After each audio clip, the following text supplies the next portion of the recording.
இன்றைக்கோட குட்டி மினி விலாகில் என்ன பார்க்க போகிறோம் அப்படின்னா, எந்த மூசா நபி காலத்தில் எடுத்த வீடியோஸ் எல்லாம் ஒன்றா சேர்த்து தான் இந்த விலாக் நம்ம பார்க்க போகிறோம். இது போன வாரம் ஞாயிற்றுக்கிழமை எடுத்த வீடியோ. அப்போ தான் வந்து நான் நெய் சோறு செஞ்சுருந்தேன்.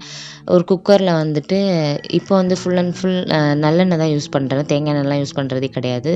நல்லெண்ணெய் கூட கொஞ்சமாக நெய் சேர்த்து தாளிக்க வேண்டியதெல்லாம் போட்டு தாளிச்சிட்டு அளவு தண்ணி வச்சு ஜீரகத்தம்பா அரிசியில் வந்துட்டு நெய் சோறு வந்து விசில் போட்டுட்டேன். ஒரு 2 விசிலில் வந்து நான் எடுத்துட்டேன். அதுக்கப்புறம் சைட் பை சைடு வந்து சிக்கன் கிரேவி பண்ணியிருந்தேன். இன்னொரு பேனில் வந்து அதே மாதிரி நல்லெண்ணெய் நெய்யெல்லாம் ஊற்றி வெங்காயம் பச்சை மிளகாய்லாம் தாளித்து வெங்காயம் நல்லா வதங்கினதுக்கப்புறம் இஞ்சி பூண்டு பேஸ்ட் எல்லாம் போட்டு நல்லா வதக்கிட்டு இருந்தேன். ஆஸ் யூஷுவல் எப்போவுமே கிரேவி வைக்கிற மாதிரி தான். ஆனால் வந்து மசாலா மட்டும் இந்த வாட்டி வீட்டிலே பொடிச்சு வச்சுட்டோம். மல்லி, மிளகு, அதுக்கப்புறம் ஜீரகம் இந்த மாதிரி எல்லாத்தையும் வந்து வறுத்து மில்லில் கொடுத்து பொடிச்சு வச்சுட்டோம். ஸோ அந்த மசாலா தான் வந்து இதுக்கு நான் ஆட் பண்ணேன். கொஞ்சமாக மஞ்சள் தூள் மிளகாய் தூள் மட்டும் சேர்த்துட்டு அதுக்கப்புறம் நம்ம வீட்டில் பொடிச்சு வச்சுருந்த அந்த மசாலா கரம் மசாலாவும் சேர்த்துக்கிட்டேன். உண்மையிலே வீட்டில் பொடிச்சு வச்சுருந்த மசாலா வந்து அவ்வளோ ஸ்மெல்லாக இருந்தது. அந்த டப்பா திறந்த உடனே போதும் அவ்வளோ ஒரு அரோமா இருந்தது. மேக்ஸிமம் இந்த கிரேவிக்கு வந்து அந்த மசாலா தான் வந்துட்டு நான் போட்டுக்கிட்டேன்.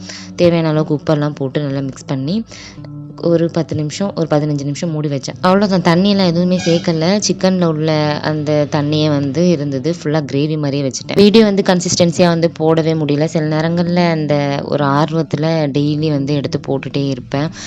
சில நேரம் அப்படியே ஸ்ட்ரக்காக நின்றுட்டேன் அப்படின்னா அவ்வளோதான், அப்படியே ஸ்ட்ரக் ஆனவ தான். நெக்ஸ்ட் டே இல்லை வெட்னஸ்டேன்னு நினைக்கிறேன், வாழை மீன் வாங்கியிருந்தோம். வாழை மீன் கூட அயில மீனும் வாங்கியிருந்தோம். வாழை மீனை வந்து கட் பண்ணி ஒரு 2-3 பீஸ் மட்டும்தான் பொரிச்சிருந்தேன். அயில மீன் தான் வந்து முழுசாக வந்து பொரிக்கலாம் அப்படின்னு சொல்லி மாமி சொல்லியிருந்தாங்க. அதனால் அயில மீனை ஃபுல்லாக பொரிச்சிட்டு ஒரு 3 துண்டு வாழையை மட்டும் டேஸ்ட்டுக்கு எடுத்துகிட்டு இருந்தோம். மறுநாள் தான் வந்து வாழை மீன் வந்து கறியெல்லாம் வச்சோம். ஸோ மீனெல்லாம் பொரித்து அன்றைக்கி சாப்பிட்டு முடிச்சாச்சு. உமருக்கு வந்து வீட்டில் வந்து ரொம்ப போர் அடிக்குது, ஏதாவது ஒரு ஆக்டிவிட்டி கொடுக்கணும் அப்படின்றதுக்காக இந்த ஸ்லைடர் வந்து ஃப்ளிப்கார்ட்டில் வந்து ஆர்டர் பண்ணியிருந்தேன். நான் வந்து ஃபஸ்ட்டே பார்த்துட்டு தான் இருந்தேன். ரொம்ப அதிகமாக இருந்தது. இடையில வந்து கொஞ்சம் ஆஃபர் ப்ரைஸ் போட்டிருந்தான், கம்மியாக இருந்தது. ஸோ அதனால் உடனே ஆர்டர் பண்ணேன்.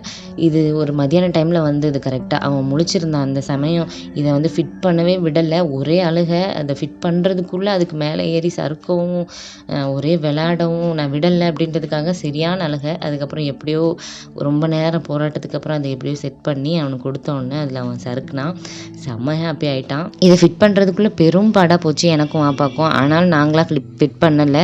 இவனோட அழுகையில் வந்து கடைசியில் ஒரு வீடியோ பார்த்து ஒரு சின்ன பையன் ஃபிட் பண்ணுறதை பார்த்தா நாங்கள் பண்ணோம். அதை பார்த்ததுக்கப்புறம் இவ்வளோ தானே அப்படின்ட்டு இருந்தது.